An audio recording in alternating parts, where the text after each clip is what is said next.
कह रही हैं कि कल मेरे बेटे का जन्मदिन था, वो 2 साल का हुआ है, तो मैंने कोई बर्थडे पार्टी नहीं की। हस्बैंड ने आकर मुझसे झगड़ा किया कि ऐसे तो तुम समाज से कट जाओगी और इंसान को समाज की ज़रूरत होती है। तो मैंने उनको बहुत समझाया लेकिन कुछ हुआ नहीं। मैं इन सब से बाहर कैसे निकलूं और ऐसे मौक़ों पर क्या करना चाहिए? जन्मदिन मना लीजिए, उसमें कोई ऐसा अपराध नहीं हो गया। उसको एक ऊंचा अर्थ दीजिए, सही दिशा दीजिए। जन्मदिन न मनाने से ऐसा कोई लाभ तो नहीं हो जाएगा। पर हाँ, अगर आप 10 लोगों को बुला करके उनसे कोई ऊंची बात कर पाएँ, उन्हें जन्म और जीवन के ऊंचे अर्थ बता पाएँ, तो ज़रूर लाभ हो जाएगा। हुँ? ऐसा तो कहीं भी नहीं है अध्यात्म में, गीता में, कि जन्मदिन का उत्सव नहीं हो सकता। वो आप कर सकते हैं। क्यों नहीं है, मैं कम्युनिटी से कई बार ब्लॉक हो चुकी हूँ, लेकिन फिर भी कम्युनिटी पे कुछ लिखने का मन नहीं करता। आप एक्टिविटी देते हो, उसमें भी आत्मा अवलोकन करना, आत्मा अवलोकन नहीं करना होता है, आत्म अवलोकन करना होता है। आत्मा का कौन करेगा अवलोकन?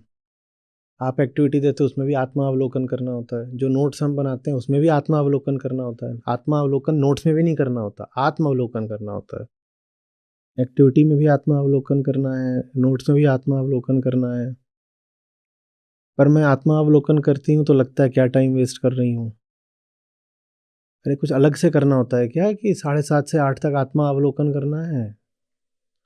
जो कुछ भी आप कर रहे हो उसके प्रति सजग रहना, अलग से थोड़ी करना है कि टाइम वेस्ट होगा उसमें अलग से।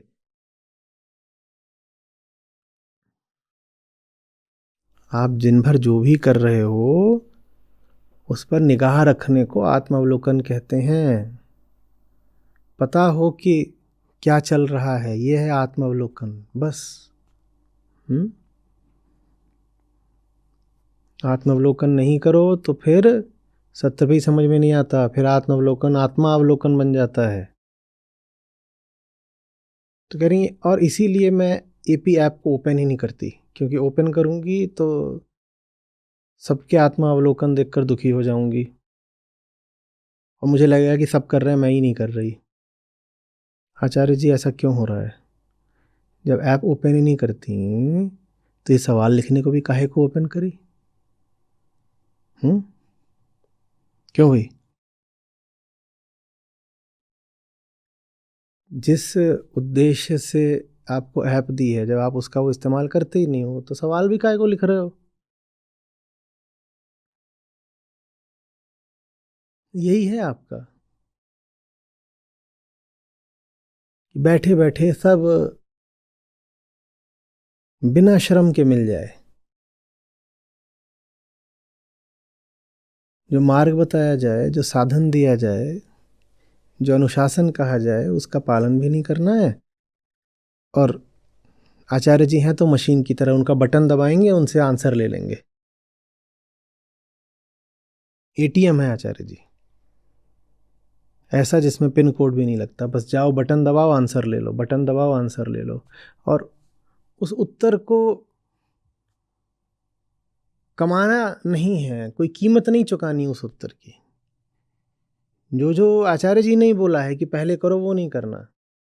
आप मेरा कहा नहीं कर रहे तो बताओ मैं आपके कहे का उत्तर क्यों दूं? और अगर मैं दूंगा भी तो आपको समझ में आएगा क्या? दे तो मैं दूं, हजारों बार दिया, फिर से दे सकता हूं, आपको क्या समझ में आएगा? और आपने प्रश्न तो पूछा भी नहीं है कोई। आप तो बस ये कह रही हैं कि मैं कुछ नहीं करती। बताइए आचार्य जी, ऐसा क्यों हो रहा है? बस ऐसा इसलिए हो रहा है क्योंकि आप बेईमान हैं, और कोई बात नहीं है इसमें, कोई गूढ़ रहस्य है ही नहीं इसमें। मैं क्या बताऊं आपको कि शनि की 7.5 फंसी हुई है, कि बुद्ध बोराया हुआ है? ये सब बातें बोलूं आपसे, क्या बोलूं मैं? बेईमानी का क्या इलाज होता है? फिर दुख इलाज होता है और कुछ भी नहीं। दंड, जिसको देसी में डंडा बोलते हैं। आचार्य जी, ऐसा क्यों हो रहा है? आप कर रहे हो, तुम आप जानो ऐसा क्यों हो रहा है, मैं कर रहा हूं। मैं कुछ करूं तो मुझसे पूछो, ऐसा आपने क्यों बोला या करा। कर आप रहे हो, पूछ मुझसे रहे हो आचार्य जी ऐसा क्यों हो रहा है। ये तो ऐसे ही है कि आप मुझे चांटा मारो फिर मुझे से पूछो आचार्य जी ऐसा क्यों हो रहा है। भाई तुमने मारा है, तुम बताओगे काहे को मारा। मैंने तो खाया है। चुनाव है भाई आपका, चुन रहे हो। जो कुछ चुन रहे होगे सत्रों के और अवलोकन की अपेक्षा, उसमें ज्यादा बड़ा स्वार्थ दिखाई देता होगा, तो वही चुने जा रहे हो और कोई बात नहीं। और आत्म अवलोकन इसीलिए होता है ताकि पता चले कि अपना हित वास्तव में कहाँ है, ताकि गलत चुनाव ना हो जीवन में रोज रोज। पर गलत चुनाव की लत लगी हुई है, कुछ सुविधा होगी उधर, इसीलिए अवलोकन से एकदम ही बचते हो। जिंदगी को देख लिया तो जिंदगी जैसी चल रही है वैसी जी नहीं पाओगे, और जिंदगी जैसी चल रही हो देखने लायक होगी नहीं, तो इसीलिए देखने का जी नहीं करता। हाथ में जख्म हो गया हो बहुत, तो आदमी उसको ढक के रखता है ना फिर, या बार बार देखने का मन करता है। वैसे ही जिंदगी अगर पूरी एक जख्म बन गई हो तो उसे देखने का कहाँ मन करता है, आदमी नहीं करता आत्मावलोकन। लेकिन अगर जख्म हो गया हो तो उसे और ज्यादा देखना पड़ता है, तभी उपचार होगा।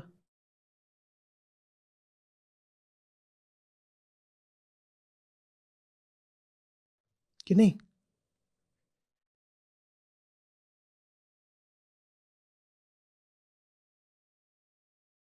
अरे आचार्य जी प्रणाम। मैं जब भी आपकी कोई बुक पढ़ती हूँ या वीडियो देखती हूँ तो मम्मी को भी साथ बैठाती हूँ, ताकि उन्हें भी आपकी संगत मिल जाए। लेकिन वीडियो देखते ही या बुक्स पढ़ते ही उन्हें नींद आ जाती है, तो क्या करूं कि उन तक भी आपकी बात पहुंचा पाऊं। आपको क्यों लग रहा है ना कि आप ही बहुत चतुर चालाक उद्यमी हो। आपके पास एक आग्रह है, एक एजेंडा। जब आप माता जी को साथ बैठाती हैं तो आप बोलती हैं, आपने एजेंडा अपना लिख भी दिया है कि मम्मी को भी साथ बैठाती हूँ ताकि उन्हें भी आपकी संगत मिल जाए। ये आपके पास एजेंडा है। आप माँ को साथ बैठा रहे हो कि माँ भी मेरी संगत में आ जाए। ये आपका एजेंडा है। आपको क्यों लग रहा है कि आप ही के पास एजेंडा है, माँ के पास नहीं है। बड़े भोलेपन का सवाल आपने पूछ दिया। जैसे आप चाहते हो कि माँ को मेरी संगत मिल जाए, माँ चाहती हैं कि आप भी मेरी संगत से दूर हो जाओ। नहीं तो बेटी की खातिर ही जबरदस्ती वो आंख खोल के थोड़ी देर बैठ जाती। उन्हें भी बहुत अच्छे से पता है बगल में बेटी है, वो भी अच्छे से जानती हैं कि उनके सोने का नतीजा क्या निकलेगा, उनके सोने का प्रभाव क्या पड़ेगा बेटी पर, उन्हें पता है। तब भी वो सो रही हैं। बात नहीं समझ रहे, उनके पास भी एजेंडा है। हाँ, ये हो सकता है कि वो एजेंडा अनकॉन्शियस हो। और इस तरह के जो भी आग्रह होते हैं, मंसूबे होते हैं, वो चैतन्य तो हो नहीं सकते, तो वो होते तो अनकॉन्शियस ही हैं, अचेतन ही है। जब आप सत्रों में सो रहे होते हो तो आप स्वयं ही थोड़ी सो रहे होते हो। आपको भली भांति पता होता है कि आप भरी सभा में सो रहे हो और सब आपको सोता देख रहे हैं। आप सिर्फ सो नहीं रहे, आप चाह रहे हो कि आपको सोता देखकर सब सो जाएं। आपके पास एक एजेंडा है। आप चाहते हो कि जो कुछ चल रहा है कार्यक्रम वो पूरा बर्बाद हो जाए। आप सिर्फ सो नहीं रहे, व्यक्तिगत मामला आपका नहीं है। आप कोई अपने कमरे में सो रहे हो नहीं, आप सभा कक्ष में सो रहे हो। आप 100 लोगों के सामने सो रहे हो। आप चाहते हो कि आपको सोता देखें और सब सोने लग जाएं, और फिर एक दिन ऐसा आए कि अध्यात्म का पूरा कार्यक्रम ही बंद हो जाए।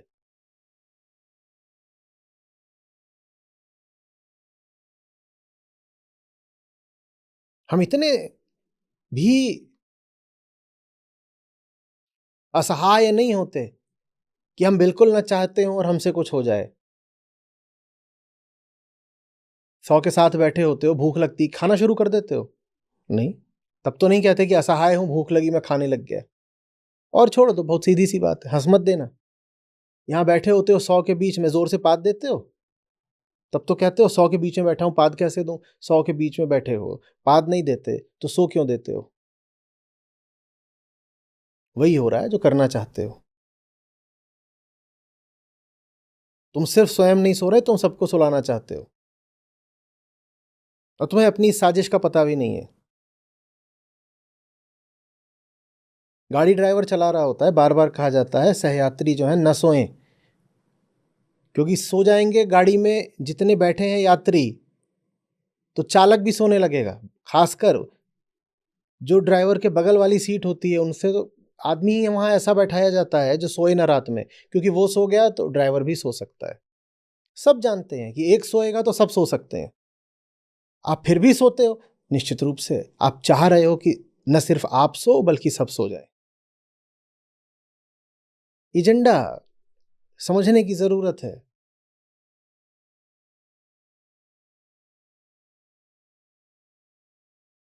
और वो लोग जो अकेले अकेले सोते हैं वो क्यों सो रहे हैं? मैंने कितनी बार बोला था, बाल्टी में जितने छेद होते जाएंगे उसको आगे भरना भी उतना मुश्किल होता जाएगा। बात यह नहीं कि भर दिया तो पानी निकल गया, वो भरेगी ही नहीं। पहले तो ये होता है कि भर गई, फिर छेद था तो पानी निकल गया।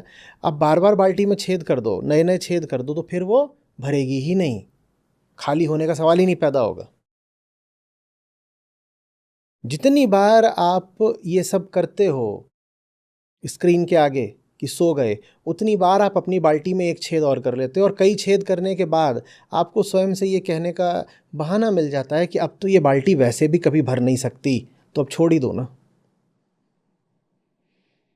अरे आज 15 तारीख लग गई और 15 तारीख में मैं 12 सत्रों में सो गई। अब 12 सत्र तो छूट ही गए हैं, तो अब आगे के भी क्यों करने हैं? यहां भी आपकी साजिश है। आप सो इसलिए रहे हो ताकि न सिर्फ आज का सत्र छूटे बल्कि आगे के भी सारे छूट जाएं। बढ़िया बहाना है ना। 15 में से 12 में मैं सो गई, तो अब आगे भी क्यों करूं? आगे भी ना करने पड़े इसके लिए आज सोना जरूरी है। आज सोना बड़े काम की चीज है। आत्म अवलोकन इसीलिए चाहिए होता है ताकि हमें पता हो कि हम भीतर ही भीतर अपने खिलाफ कितनी साजिशें रचते हैं।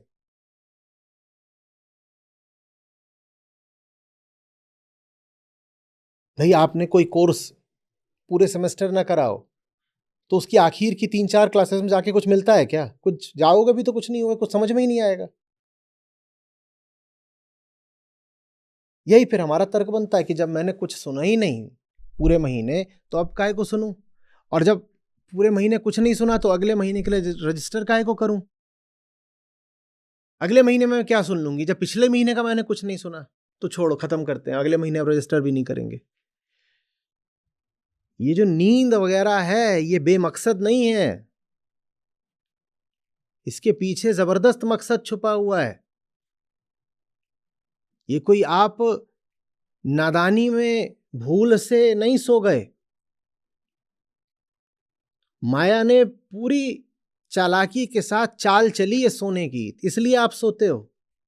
और उस सोने में आपकी सहमति है और सहभागिता है। यूं ही नहीं सो जाते। खड़े खड़े कोई सो जाता है?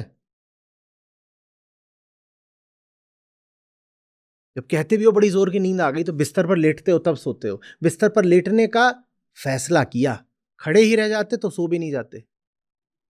फैसला किया था ना। हाँ, सब फैसले होते हैं। झूठ मत बोलो कि नींद आ गई, नींद आ नहीं गई। फैसला किया कि अब सो जाना चाहिए। दूसरों का हित आप करना चाहो, बहुत अच्छी बात है। ये देख लेना कि आप जिसको पानी से बाहर खींच रहे हो वो आपको पानी के अंदर भी खींच रहा है। तो ताकत का संतुलन किधर को है, थोड़ा खबरदार रहना। जब लगे कि आप में इतनी ताकत है कि उसको बाहर खींच लोगे, तभी हाथ थामना। नहीं तो वो जो भीतर है वो भी किसी वजह से भीतर है, उसको भीतर रहना है इसलिए भीतर है। वो आसानी से बाहर नहीं आने वाला, किसी कारण से भीतर गया था ना वो। उसे भीतर ही रहना है। आप हाथ थामोगे आपको ही भीतर खींच लेगा पानी के।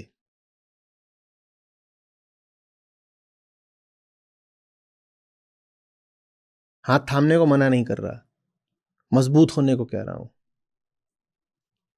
जब हाथ थामो तो सुनिश्चित करके थामो कि मजबूत हो इतने कि जिसका हाथ थामा है फिर उसको खींच ही निकालेंगे।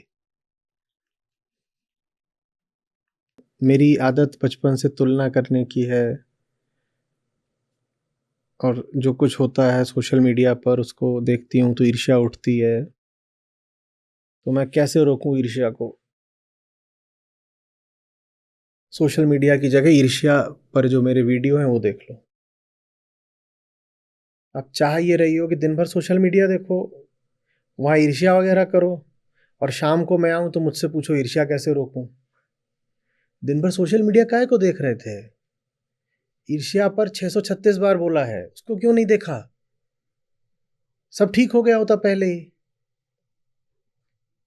अगर ईर्ष्या आपको सचमुच हटानी होती तो आप रात का इंतजार तो नहीं करते ना। आचार्य प्रशांत ईर्ष्या, आचार्य प्रशांत जेलसी, कुछ भी लिख दो, इतने सारे वीडियो आ जाएंगे, और देख लिए होते। और क्या है, आप यही रहे हो कि सोशल मीडिया देखते रहते हो, तो सोशल मीडिया पर तो हम भी मौजूद हैं। सोशल मीडिया पर आपने अभी जो सवाल पूछा, उस सवाल का उत्तर भी मेरे ही माध्यम से मौजूद है। वो उत्तर क्यों नहीं देखा आपने सोशल मीडिया पर?